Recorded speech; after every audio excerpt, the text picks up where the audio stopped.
Les nègres marrons, également connus sous différentes appellations telles que nègres marrons, nègres marrons ou cimarrons, étaient des esclaves en fuite qui se sont rebellés contre leurs conditions d'esclavage dans les régions d'Amérique, des Antilles et des Mascareignes, notamment la Réunion, l'île Maurice et Rodrigue.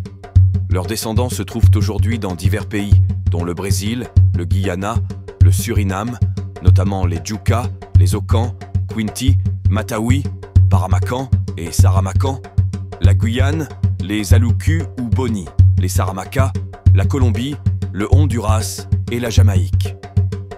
Les nègres marrons ont préservé leur identité et leur culture malgré les conditions difficiles de leur époque.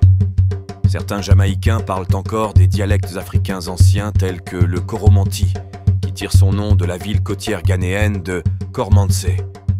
Le terme cimarron trouve son origine dans le mot espagnol signifiant « vivant sur les cimes », utilisé à l'origine pour décrire des animaux domestiques qui retournaient à l'état sauvage, tels que les cochons.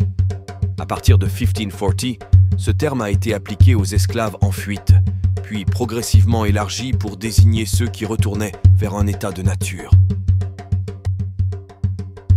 Les nègres marrons formaient des communautés d'hommes et de femmes noires esclaves, cachés dans les forêts ou les montagnes, cherchant à échapper aux esclavagistes et à libérer leurs compagnons restés dans les plantations. Leur résistance était souvent brutale, incluant des incendies de plantations, des actes de violence envers les esclavagistes, voire des massacres de communautés de blancs lorsque cela était nécessaire pour leur survie. Cependant, en cas de capture, les esclaves fugitifs subissaient des châtiments cruels, tels que des bastonnades à mort ou des mutilations, infligées devant leur père pour les dissuader de s'évader à nouveau.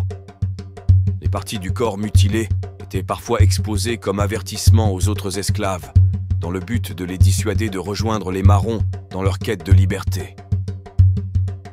La lutte des nègres marrons témoigne de leur détermination à échapper à l'esclavage et à résister à un système inhumain.